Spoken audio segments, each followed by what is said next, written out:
welcome to Productivity Vybes, a production of the National Competitiveness and Productivity Council. Productivity Vybes is an informative magazine program on what's vibing in the areas of productivity and competitiveness. I'm innovative. Sure! I'm competitive! I'm productive. I am creative. I constantly improve what I do and how I do it. I am output-oriented. I never stop learning. I give of my best, always. The National Competitiveness and Productivity Council, embracing excellence.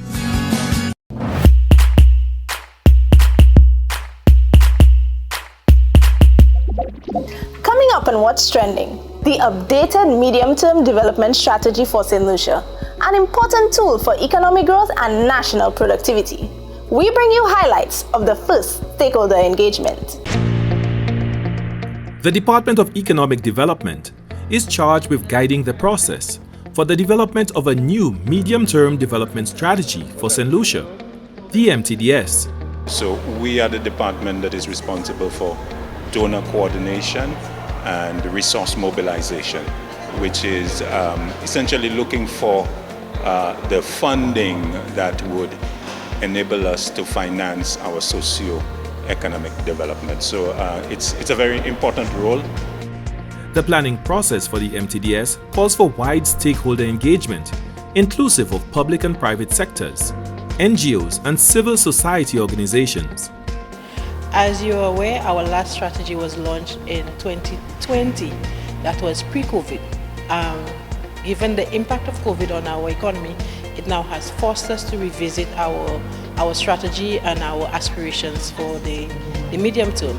So for this reason, we have engaged a series of stakeholders as part of our broad-based stakeholder engagement to be able to look at some of our challenges, look at some of our new approaches to our development strategy, and now to shape the premise for our new MTDS for the period 2021-2026. We believe it's an iterative process that would provide the necessary buy-in so that at the end of the day, when we do come forward with a new medium term, we would have reflected the views and the realities of the average man in the street. Some of the issues that have been identified for infrastructure, construction and physical development are the poor state of our roads, which is in dire need of repair, setting up the enabling environment for expansion of the renewable energy sector, as well as launching a training program for our contractors, local contractors, to beef their skills and enhance the quality of the output that they put out there in the market under the various projects, as well as setting up a national data infrastructure for the Department of Physical Development to improve our policy formulation with better information coming forth from this system. The MTDS 2021 to 2026 will serve as a guiding instrument, a tool to spur innovation, productivity and economic growth, while simultaneously building resilience in all sectors, mitigating and responding to risks, both internal and external, and safeguarding against economic shocks nationally, regionally, and internationally. Key stakeholders explained why it was imperative for them to be seated at the planning table. The National Competitiveness and Productivity Unit is very important to this process, because when you speak of medium-term development strategy for Saint Lucia, productivity and competitiveness is a cross-cutting issue. Well, I'm a firm believer in planning, and particularly medium-term planning. Our countries do need to embed economic diversification strategy, and it has to take on the long-haul perspective. In that regard, education is actually absolutely critical. In fact, education policy is innovation policy, because without the requisite human resources, with the right training, the right background, the right perspective, you cannot implement any of the plans. A lot of times when we think of social protection, we only think of the vulnerable, we think of children, we think of the elderly, we think of the disabled. And we have what is now called the new poor. As we have recognized, COVID-19 has created that category of persons for us, persons who were able to manage, maybe living paycheck to paycheck or just above that, and now things have become even more difficult for them. So including all of those persons, all of those sectors in the strategy, it is extremely important. We have to look at, especially in light of our new reality, we have to look at ways of making the health sector more resilient so that we are able to cope with those kind of emerging pandemics or emergencies that we have seen, and that we could make our people more resilient and our economy more resilient, as COVID has shown how the health has affected all sectors of the economy. We have to understand that we don't work in isolation. We are part of a wider society, and as such, we need to dialogue with our other stakeholders to ensure that we have a bigger plan, and at the end of the day, that we are able to achieve the goals and objectives that we set out. The agriculture industry supports the food industry. So it's very important for the Ministry of Agriculture and the agricultural sector to work with the government of the day to ensure that, one, there's food security, means it's available, but also to ensure it's affordable. And we do that in different ways. For example, we provide incentives, agricultural incentives on various agricultural inputs, fisheries inputs, agro-processed inputs, to ensure that the cost of production for these entrepreneurs is remained at a certain manageable level. The Ministry of Tourism is one of our main economic earners for the country, and it plays an integral role when it comes to the whole concept of a number of different areas. You're looking at employment, you're looking at revenue, you're looking at sustainable development, you're looking at preserving the environment. And so as we move forward in terms of growing our economy, tourism cannot be left out. Well, infrastructure is very important to the economic development of any society, of any country. Because infrastructure is what speaks to your roads, your bridges, your means of communication. And if your means of communication are not maintained, if they're not upgraded as needs be with economic development, then essentially the economic fabric of your country, of your society crumbles. So in order to ensure that our society progresses economically, socially, and otherwise, we need the infrastructure. We need the infrastructure which can provide the connectivity, which can provide the resilience to the challenges of climate change. Climate change affects everybody and every single sector, be it agriculture, tourism, social, economic. Sustainable development is cross-cutting and it cannot be left out. To the extent that we can adapt and mitigate, it would redound to our robustness as a country going forward. So it's important that we ensure that the necessary fiscal space is being safeguarded and that we remain competitive as a country, as a small open economy. We need to be able to compete internationally. And so the issue of productivity is central to that. The MTDS is expected to be formulated and presented in November 2022. Why should productivity matter? Well, if you work for someone, you want to give off your best. You want to be the best you. You want to represent it well. So productivity represents you. So be your best. To be productive, you need to be very enthusiastic about what you do and put a lot of energies and synergies into what you do to be very productive. Being productive is being able to produce or do a lot more with the amount of resources that you have. To me, productivity is meeting my targets or deadlines on time and producing more than is expected of me. To me, being productive means being as efficient as possible in achieving your stated targets, sometimes even going above and beyond in meeting those targets. Well, in my line of work as a secretary, it is important because then it allows me to be efficient and to manage my desk by an extension my supervisor's desk, who is the PS of Finance. So that means that we provide a proper service to the government of Saint Lucia, an extension the population. Productivity 101. Embrace a positive mindset. Here's a productivity tip to get you through the day. Take strategic breaks. Taking breaks refreshes the mind, replenishes your mental resources, and helps you increase your productivity and creativity. The National Competitiveness and Productivity Council, embracing excellence.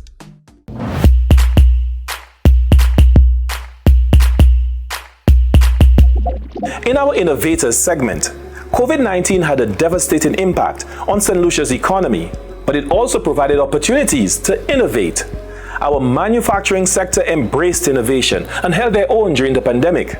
The Saint Lucia Manufacturers Association and Vybes Exotic Blends share an innovation story. Research and innovation stimulate smart, sustainable growth and job creation. Innovation centers around using new technology, new ways of thinking to add value to an existing idea or product and make sustainable changes. My name is Shondell Abiola Alexander, and I am the Managing Director of Vybes Exotic Blends. Well, we have been registered since 2012. The business was around before that, but it wasn't a business at the time. 2012, I was forced to register the business because things just started happening where people would meet me and ask me for stuff to send overseas. People would ask me to sell it. And so that's where labeling and registration and all of these things came about. Research provides the essential building blocks for the process of idea development. We manufacture vegetable chips. We have 8 different flavors: ripe plantain, green plantain, sweet potato, breadfruit, dasheen. And now we have spicy, cheese, sour cream, and barbecue. The COVID-19 pandemic, despite its debilitating effects on the economy, did spark a new level of innovation and creativity for business continuity. Well, I would say for certain parts of the sector, like the food, the areas that deal with hygiene, and some of the construction areas have done really well, better than we expected in terms of producing for the market, not just the Saint Lucia market, but the regional market. The micro, small, and medium-sized enterprises, MSMEs, within the manufacturing sector had to adopt innovative techniques in order to remain viable during the pandemic, as they were hit by supply chain issues, shortage of raw materials, and escalating prices. During the COVID, there was a reduction in revenue, but that also gave a lot of manufacturers an opportunity to do process re-engineering, look at the internal processes in terms of how they do business to become more productive and effective. So a lot of the things that we were doing as manufacturers, we had to look at better and improved ways. And also a lot of manufacturers have international standards, either ISO or HACCP certification. So our standards are really world-class in terms of the products that we produce. So based on that, it was also an opportunity for us to expand and ensure that we are ready for recertification of all those international standards to be competitive globally. And we've done quite well on the export market. When COVID came, we had to find a strategy, think fast. People were out of work, businesses were closing. I was kind of skeptical and scared because I am a small business. I'm a small manufacturer, and I was very concerned that, we would be one of those that would close down. And so that is when I added the spicy and all the other flavors to the products, because you had to do what you had to do to keep afloat. Building resilience has been a global theme for adaptation and innovation in surmounting the varied challenges imposed by the pandemic and other worldwide events. But Vybes Exotic Blends and the Saint Lucia Manufacturers Association have come up with creative responses to remain competitive and productive. If you were not thinking of innovation and research, COVID really slapped it up to us, because we had to do a lot of things that we were normally doing where, so say for example, traveling internationally to be able to select products, raw materials and so on. We had no choice but to have virtual meetings and to see those products like virtually, to have a conference virtually, to have meetings with our suppliers virtually. So we had to innovate by improving on our internal system, network system, to be able to have video conferencing. In some cases, we had to do, for example, in terms of customers that we supply, we had to actually do a lot of the transactions virtually. So all of that was innovation technology, that things, new equipment had to be purchased, and it was an opportunity to get better at what you do and to be able to prepare yourself for worldwide competition. And we've been getting a lot of support from the Ministry of Commerce, and the government on the whole have been supporting us a lot in terms of areas that we can get some relief, some support. And we are trying to also look at ways of expanding in terms of, if you're ordering, like for example, raw material, you increase your safety stock because there are shortages. You increase your safety stock and you increase the amount that you buy, so bulk purchasing, so at least you have enough raw material to last you. So some of us would have had to go to the banks to get increased working capital, and the banks were also very generous to some of us during the time of the pandemic, I must say. So our working capital would have been increased to enable us to purchase more. We will definitely need machinery. We currently don't have any machines whatsoever. Everything is done by hand. Going out there, seeing what's happening, seeing the amount of people that are interested in the products, we definitely will need to go the other way. Machinery. Some people want a longer shelf life, and so because we don't do preservatives, we may have to think of how do we source what is needed to get that product with a longer shelf life to send away. We will keep our local market the way it is, all natural, and if somebody else wants preservatives in their products, then we would have to do it that way, just to, you know, get into the wider world, give it a longer shelf life. But locally, we're doing pretty well, and I think we want to remain local and remain preservative-free, remain all natural. Highlighting innovative strategies for business continuity, resilience and productivity is part of the mandate of the National Competitiveness and Productivity Council, the NCPC. The NCPC salutes the Saint Lucia Manufacturers Association and Vybes Exotic Blends for being innovators during and post-pandemic. Hi there! Can you list one positive emanating from the COVID-19 pandemic?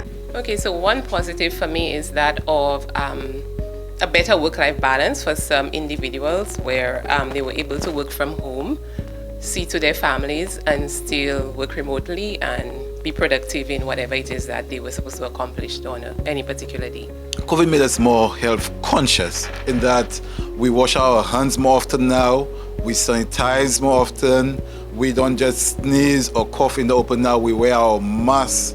So COVID made us more health conscious. COVID-19 forced us to make use of our technological advancement. In the past, we thought that remote working was impossible. And here we saw that with COVID, we were able to work remotely and we were able to produce just as much as when we were in the workplace. I believe the pandemic has left us with a greater sense of responsibility to each other. In that we depend on each other, we do need each other to continue to grow, to strive for excellence, to see the best in our nation and to see more of what it is that we believe is possible. I want to transform Saint Lucia. I want to make my mark. I want to make a difference. Through research and innovation, we can transform our country. Improve the lives of all Saint Lucians and give our fair Helen the competitive advantage. Research calls us to investigate, study and reach new conclusions. Which allows us to innovate, to create new methods, ideas, products, and technology. For more information, follow and like us on Facebook at Saint Lucia NCPC, the National Competitiveness and Productivity Council, embracing excellence.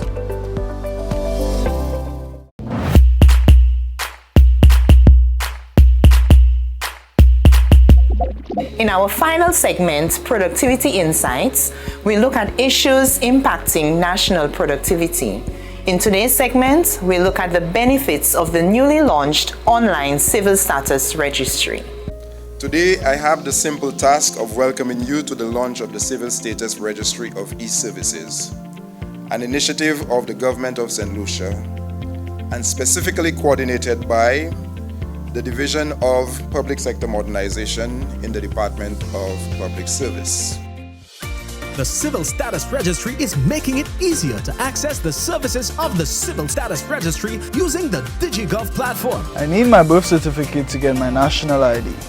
Applying for it online sounds great to me, instead of standing on a line. We at the Department of Public Service have committed ourselves to doing better, doing different, and achieving more. And this is what the Civil Status Registry of E-Services will help us achieve. Recently, my mom passed away, and I need to apply for a death certificate.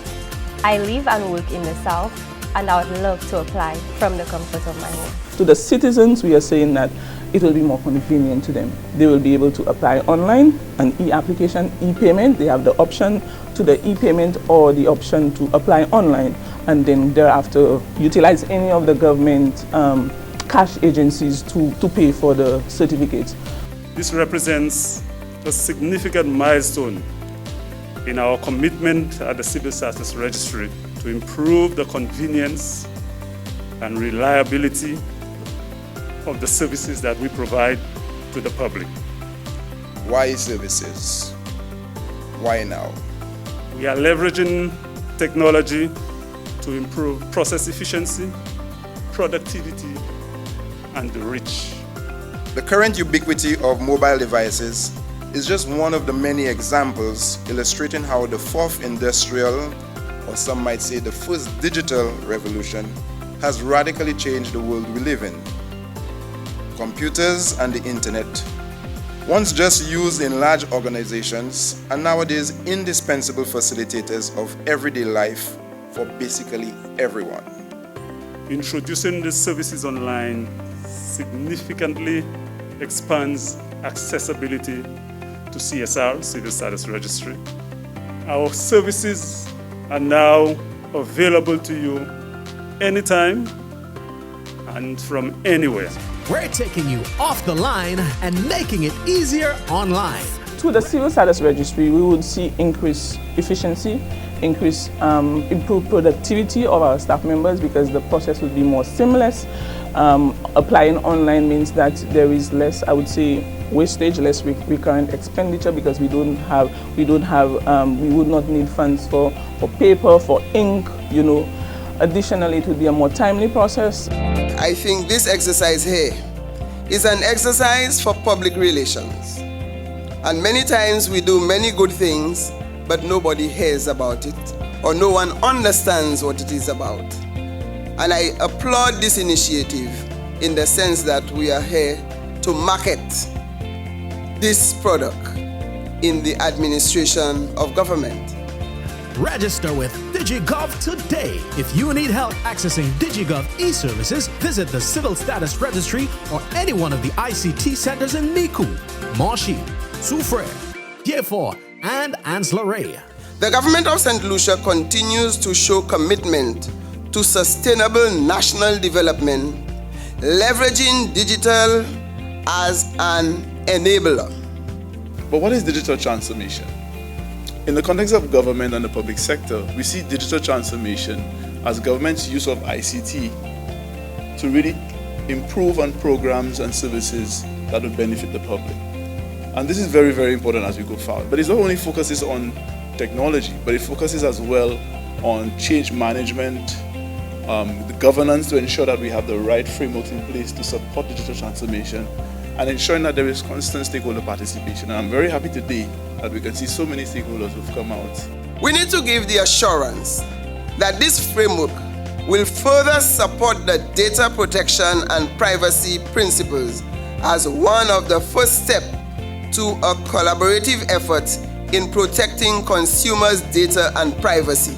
St. Lucians believe in their privacy.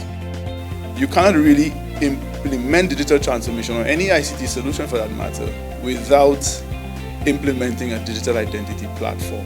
This is the foundation for our digital identity framework, and this is one of the reasons that we started off this process with two of our key stakeholders, namely the Department of Transport and the Civil Status Registry, because we need to identify our citizens and residents before we can really provide them with those services. There are add-on services to be introduced, but as they are introduced, we'll inform the members of the public on the availability of those services. It's on a phased approach, and the first part will be access to utilizing the DigiGov platform or the portal to facilitate applications for birth and death records to our citizens.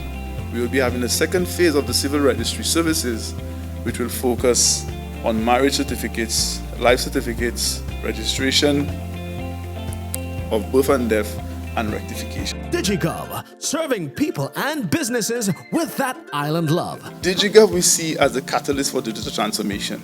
And that essentially will move us from, it's a technology-driven shift, moving us from limited business hours, long queues, long processing times, to data-only ones where we can know that we registered on DigiGov, we have an e-profile, and we do not have to keep putting the same information every time. This is what the Ministry of the Public Service is all about. The objective is to provide the general public with efficient and effective service on a daily basis. In this journey, in this process that we are undertaking now, because we're at a point where we will be rationalizing a lot of the data that is on those systems between ROSIP, civil status, passport office, we want to make sure that we identify persons correctly. So there will be a need for us to make calls, to still be back and forth to the registry or to transport department or ROSIP just to make sure that that information is correct. So we need to also have the patience from the public.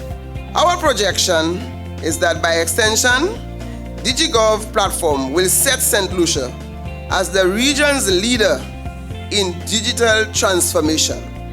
And I need to remind public servants that we are here to serve the public, not ourselves. And we have to do it efficiently, we have to do it effectively, and it must be of high quality. T-Caro in Calypso Finals. Remote control that. Hi there, this is T-Caro, your 2019 Calypso Monarch. I am a living example that success comes through hard work and determination. You may experience some failures and you may have to press restart. If you do nothing and remain on pause, you definitely cannot be productive. Productivity measures how effectively you are getting the job done over how efficiently you are using your resources, like my writer and my skills. If you're not being productive as of now, it is time to change the channel. Stay productive, remain competitive, and let your remote control that. Tell them, King T-Caro say that. The National Competitiveness and Productivity Council, embracing excellence. This brings us to the end of our first episode of Productivity Vibes, the NCPC's monthly magazine program on what's trending nationally in the areas of productivity and competitiveness. Send us your ideas or your suggestions for upcoming programs at stluciancpc@gmail.com.